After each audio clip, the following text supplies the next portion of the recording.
ಧ್ವಜದಂಗಲ್ ಮಂಡ್ಯದಲ್ಲಿ ಶುರುವಾದದ್ದು ಕೆರೆಗೋಡಿನ ಧ್ವಜದಂಗಲ್ ಈಗ ಒಂದು ರೀತಿಯಲ್ಲಿ ಬೇರೆ ಹಂತಕ್ಕೆ ತಲುಪದಂಗೆ ಕಾಣಿಸ್ತಾ ಇದೆ. ಸಂಪೂರ್ಣವಾಗಿ ಅದು ರಾಜಕೀಯವಾಗಿ ಬದಲಾಯಿತು.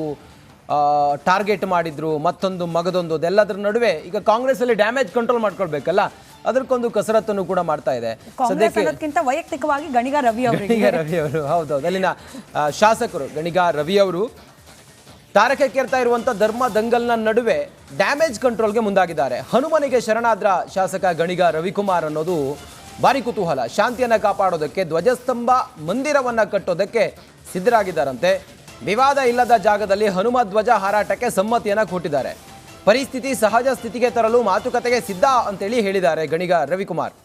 ಕೆರೆಗೋಡು ಸಮೀಪ ವಿಶ್ವದರ್ಜೆ ಜ್ಞಾನ ಮಂದಿರವನ್ನು ನಿರ್ಮಾಣ ಮಾಡೋದಕ್ಕೆ ತೀರ್ಮಾನ ಮಾಡಿದ್ದಾರೆ. ಮಂದಿರ ಶಂಕುಸ್ಥಾಪನೆಗೆ ಬರಾಕ್ ಒಬಾಮಾ ಅವ್ರನ್ನ ಕರೆಸ್ತಾರಂತೆ.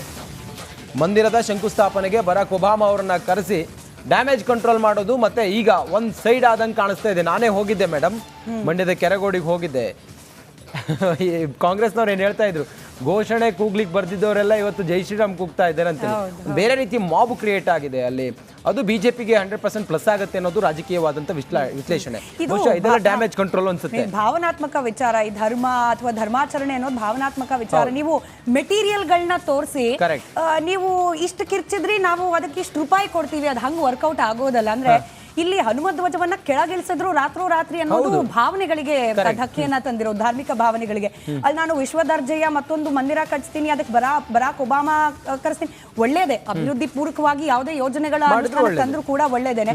ಬಟ್ ಅದನ್ನ ಕಾಂಪನ್ಸೇಟ್ ಮಾಡೋ ರೀತಿಯಲ್ಲಿ ಮಾಡಿದ್ರೆ ಜನ ಯಾವ ರೀತಿ, ಈಗ ನೋಡಿ ನೀವೇ ಹೇಳ್ದಂಗೆ ಅಥವಾ ಗಣಿಗ ರವಿ ಅವ್ರು ಹೇಳ್ದಂಗೆ, ಘೋಷಣೆ ಕೂಗಕ್ಕೆ ಬರ್ದಿರೋ ಜನ ಬರಾಕ್ ಒಬಾಮಾ ಬಂದ್ರೆ ಏನ್ ಮಾಡ್ತಾರೆ?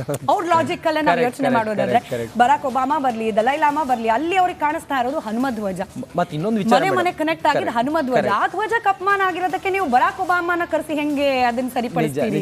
ಇನ್ನೊಂದು ವಿಚಾರ ಮೇಡಮ್, ಮಂಡ್ಯದ ಜನ ತುಂಬಾ ಪ್ರಜ್ಞಾವಂತರಿದ್ದಾರೆ. ಮತ್ತೆ ಅವರು ಎಲ್ಲವನ್ನು ಕೂಡ ನೋಡ್ತಾರೆ. ಪ್ರತಿ ಮನೆಯಲ್ಲೂ ಕೂಡ ರಾಜಕೀಯ ಲೆಕ್ಕಾಚಾರ ಇರುತ್ತೆ ಅವ್ರದ್ದು. ನಾವು ಇತ್ತೀಚೆಗೆ ಗಮನಿಸಿದ್ವಿ, ಲಾಸ್ಟ್ ಲೋಕಸಭಾ ಎಲೆಕ್ಷನ್ ಅಲ್ಲಿ ಸುಮಲತಾ ಅಂಬರೀಶ್ ಅವರನ್ನ ಗೆಲ್ಲಿಸ್ಕೊಂಡು ಬಂದಿದ್ದನ್ನ ನೋಡಿದ್ವಿ. JDS ನ ಭದ್ರ ಬೆಲ್ಟ್ ಆದ್ರೂ ಕೂಡ ಸ್ವಾಭಿಮಾನಿ ಓಟ್ಗಳಲ್ಲಿ ವರ್ಕೌಟ್ ಆಗಿದ್ವು. ಅಂದ್ರೆ ಜನ ಅರ್ಥೈಸ್ತಾರೆ, ಮತ್ತೆ ಜನ ಪ್ರಜ್ಞಾವಂತರಿದ್ದಾರೆ, ತಿಳಿದವರಿದ್ದಾರೆ.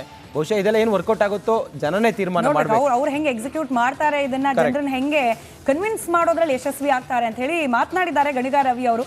ಈ ವಿಶ್ವದರ್ಜೆಯ ಮಂದಿರ ನಿರ್ಮಾಣ, ಬರಾಕ್ ಒಬಾಮಾ ಅವರನ್ನ ಕರೆಸೋದು ಇತ್ಯಾದಿ ಇತ್ಯಾದಿ ಏನ್ ಮಾತನಾಡಿದ್ದಾರೆ ಕೇಳೋಣ. ಕೈ ಮುಗಿದು ಕೇಳ್ಕೊತೀನಿ, ಮಂಡ್ಯ ಶಾಂತಿ ಪ್ರಿಯರ ಊರು, ಸ್ವಾಭಿಮಾನದ ಊರು. ಒಂದೊಂದಲ್ಲ ಎರಡೆರಡು ಬಂದು ಮಾಡ್ತೀವಿ ಅಂತೇಳಿ ಇಲ್ಲಿ ಜನಗಳನ್ನ ಟೆಂಪ್ಟ್ ಮಾಡಬೇಡಿ ದಯವಿಟ್ಟು. ಇಲ್ಲಿ ಮೊದಲೇ ಕೊರೋನಾದಿಂದ ಬಂದು ವ್ಯಾಪಾರ ವಹಿವಾಟು ಇಲ್ಲದೆ ಜನ ನರಳ್ತಾ ಇದ್ದಾರೆ. ಇದರಿಂದ ಯಾರಿಗೂ ಲಾಭ ಇಲ್ಲ. 7ನೇ ತಾರೀಕು ಮಾಡೋರ್ಗೂ ಕೈ ಮುಗಿದು ಕೇಳ್ತೀನಿ, 9ನೇ ತಾರೀಕು ಮಾಡೋರ್ಗೂ ಕೈ ಮುಗಿದು ಕೇಳ್ತೀನಿ.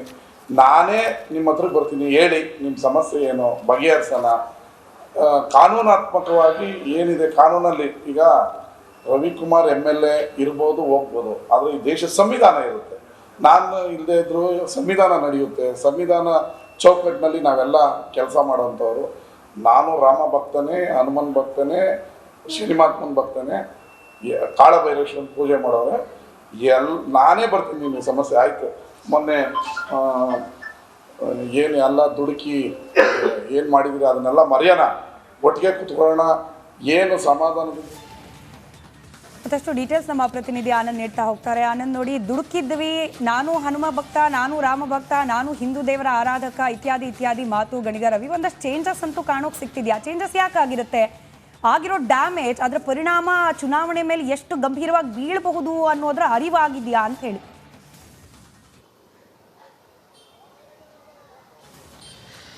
ಖಂಡಿತವಾಗ್ಲೂ ಸ್ಮಿತಾ, ಕೆರಗೋಡು ಗ್ರಾಮದ ಹನುಮ ಧ್ವಜ ವಿವಾದ ಸದ್ಯಕ್ಕೆ ನಿಲ್ಲೋ ಥರ ಕಾಣಿಸ್ತಾ ಇಲ್ಲ. ಹಾಗಾಗಿ ಎಲ್ಲ ಒಂದು ಕಡೆ ಈ ಒಂದು ಧ್ವಜ ವಿವಾದವನ್ನು ಇಲ್ಲಿಗೆ ನಿಲ್ಲಿಸುವಂಥದ್ದು, ಜೊತೆಗೆ ಮತ್ತು ಈ ಡ್ಯಾಮೇಜ್ ಏನು ಕಾಂಗ್ರೆಸ್ಗೆ ಆಗ್ತಾ ಇದೆ ಅದನ್ನು ಕಂಟ್ರೋಲ್ ಮಾಡೋ ನಿಟ್ಟಿನಲ್ಲಿ ಶಾಸಕ ರವಿಕುಮಾರ್ ಗಣಿಗ ಅವರು ಈಗ ಮುಂದಾಗಿದ್ದಾರೆ. ಜೊತೆಗೆ ಏನು ಒಂದಷ್ಟು ಭಾವನಾತ್ಮಕವಾಗಿ ಈ ವಿಚಾರ ಒಂದಷ್ಟು ಬೆಂಕಿ ಹೊತ್ಕೊಂಡಿರೋದ್ರಿಂದ ಗ್ರಾಮದಲ್ಲಿ ಒಂದಷ್ಟು ಸ್ವಯಂ ಪ್ರೇರಿತವಾಗಿ ಒಂದಷ್ಟು ಜನ ಈ ವಿವಾದವನ್ನು ಅಂದರೆ ಈ ಒಂದು ಕಿಚ್ಚಿಗೆ ಹೋರಾಟಕ್ಕೆ ಮುಂದಾಗ್ತಾ ಇದ್ದಾರೆ. ಅದ್ರ ಜೊತೆಗೆ ಹನುಮ ಧ್ವಜಗಳನ್ನು ಹಾಕೊಂಡು ಈ ಹೋರಾಟವನ್ನು ನಾವು ಮುಂದುವರಿಸ್ತೀವಿ ಅಂತ ಹೇಳ್ತಾ ಇದ್ದಾರೆ. ಇದರಿಂದ ಗ್ರಾಮದಲ್ಲಿ ಅಶಾಂತಿ ವಾತಾವರಣ ಉಂಟಾಗಿದೆ. ಮತ್ತೊಂದೆಡೆ ಕೆಲವೇ ದಿನಗಳಲ್ಲಿ ಇಲ್ಲೇ ಅಂದರೆ ಅಲ್ಲೆಗೆರೆ, ಕೆರಗೋಡು ಸಮೀಪದ ಅಲ್ಲೆಗೆರೆ ಗ್ರಾಮದಲ್ಲಿ ಒಂದು ಜ್ಞಾನ ಮಂದಿರ ಶಂಕುಸ್ಥಾಪನೆ ಆಗಲಿದೆ. ಆ ಒಂದು ಜ್ಞಾನ ಮಂದಿರವನ್ನು ಅಮೆರಿಕದಲ್ಲಿ ನೆಲೆಸಿರುವಂಥ ವಿವೇಕ್ ಮೂರ್ತಿಯವರು ನಿರ್ಮಾಣ ಮಾಡ್ತಾ ಇದ್ದಾರೆ. ಆ ಒಂದು ಕಾರ್ಯಕ್ರಮಕ್ಕೆ, ಅಂದರೆ ಶಂಕುಸ್ಥಾಪನೆ ಕಾರ್ಯಕ್ರಮಕ್ಕೆ ಬರಾಕ್ ಒಬಾಮಾ, ದಲೈ ಲಾಮಾ ಸೇರಿದಂತೆ ಹಲವು ವಿಶ್ವ ಗಣ್ಯರು ಬರುವಂಥ ಸಾಧ್ಯತೆ ಇರುವಂಥದ್ದು. ಅದಕ್ಕಾಗಿ ಸಿದ್ಧತೆ ನಡೀತಾ ಇದೆ. ಅವರು ಬಂದಂಥ ಸಂದರ್ಭದಲ್ಲಿ ಈ ಭಾಗದಲ್ಲಿ ಸಾಕಷ್ಟು ಅಭಿವೃದ್ಧಿ ಆಗ್ತದೆ. ಹಾಗಾಗಿ ಇಲ್ಲಿ ಆ ಕಾರ್ಯಕ್ರಮಕ್ಕೆ ಅಡ್ಡಿಯಾಗುವಂಥದ್ದು ಅಥವಾ ಏನು ಇಲ್ಲಿ ಗಲಾಟೆ ನಡೀತಾ ಇದ್ರೆ ಅವ್ರು ಯಾರು ಬರೋದಿಲ್ಲ. ಹಾಗಾಗಿ ಅದಕ್ಕೆ ಅಡ್ಡಿಪಡಿಸಬೇಡಿ ಅನ್ನೋ ನಿಟ್ಟಿನಲ್ಲಿ ಮನವಿಯನ್ನು ಮಾಡಿರುವಂಥದ್ದು. ಅದ್ರ ಜೊತೆಗೆ ಪ್ರಮುಖವಾಗಿ ಹೇಳೋದಾದರೆ ಇಲ್ಲಿ ವಿವಾದ ಏನು ಸೃಷ್ಟಿಯಾಗಿದೆ ಅದರಿಂದ ಒಂದಷ್ಟು ಕಾಂಗ್ರೆಸ್ಗೆ ಡ್ಯಾಮೇಜ್ ಆಗ್ತಾ ಇದೆ. ಭಾವನಾತ್ಮಕವಾಗಿ ಮತದಾರರನ್ನು ಸೆಳೆಯೋ ನಿಟ್ಟಿನಲ್ಲಿ ಕಾಂಗ್ರೆಸ್ ವಿರುದ್ಧ ಒಂದಷ್ಟು ತಂತ್ರಗಾರಿಕೆಯನ್ನು ಮಾಡೋ ನಿಟ್ಟಿನಲ್ಲಿ JDS ಹಾಗೂ BJP ಮುಂದಾಗಿದೆ. ಅದನ್ನು ನಿಯಂತ್ರಣ ಮಾಡೋ ನಿಟ್ಟಿನಲ್ಲಿ, ಜೊತೆಗೆ ಮತ್ತೆ ಎಲೆಕ್ಷನ್ಗೆ ಒಂದಷ್ಟು ಯಾವುದೇ ರೀತಿಯ ಡ್ಯಾಮೇಜ್ ಆಗದಂತೆ ಇರೋದ್ರಲ್ಲಿ ನೋಡ್ಕೊಳ್ಳೋ ನಿಟ್ಟಿನಲ್ಲಿ ಈಗ ಒಂದಷ್ಟು ಗಣಿಗ ರವಿ ಅವರು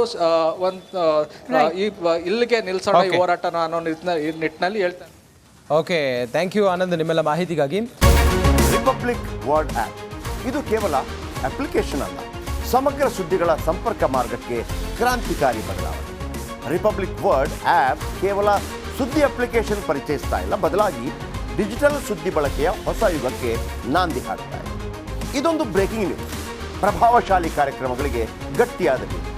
ಇಲ್ಲಿ ಕೇವಲ ತಾಜಾ ಸುದ್ದಿ, ಅದರ ನೇರ ಪ್ರಸಾರ ಮತ್ತು ಚರ್ಚೆಗಳಿಗೆ ಮಾತ್ರ ಅವಕಾಶ. ರಿಪಬ್ಲಿಕ್ ವರ್ಲ್ಡ್ ಆ್ಯಪ್ ಡೌನ್ಲೋಡ್ ಮಾಡಿಕೊಳ್ಳಿ. ಗೂಗಲ್ ಪ್ಲೇಸ್ಟೋರ್ ಮತ್ತು ಆಪಲ್ ಆ್ಯಪ್ ಸ್ಟೋರ್ನಲ್ಲಿ ಲಭ್ಯವಿದೆ. ರಿಪಬ್ಲಿಕ್ ವರ್ಲ್ಡ್ ಆ್ಯಪ್ ಇದು ಕೇವಲ ಅಪ್ಲಿಕೇಶನ್ ಅಲ್ಲ, ಸಮಗ್ರ ಸುದ್ದಿಗಳ ಸಂಪರ್ಕ ಮಾರ್ಗಕ್ಕೆ ಕ್ರಾಂತಿಕಾರಿ ಬದಲಾವಣೆ. ರಿಪಬ್ಲಿಕ್ ವರ್ಲ್ಡ್ ಆ್ಯಪ್ ಕೇವಲ ಸುದ್ದಿ ಅಪ್ಲಿಕೇಶನ್ ಅನ್ನ ಪರಿಚಯಿಸುತ್ತಿಲ್ಲ, ಬದಲಾಗಿ ಡಿಜಿಟಲ್ ಸುದ್ದಿ ಬಳಕೆಯ ಹೊಸ ಯುಗಕ್ಕೆ ನಾಂದಿ ಹಾಡುತ್ತದೆ. ಇದೊಂದು ಬ್ರೇಕಿಂಗ್ ನ್ಯೂಸ್, ಪ್ರಭಾವಶಾಲಿ ಕಾರ್ಯಕ್ರಮಗಳಿಗೆ ಗಟ್ಟಿಯಾದ ವೇದಿಕೆ.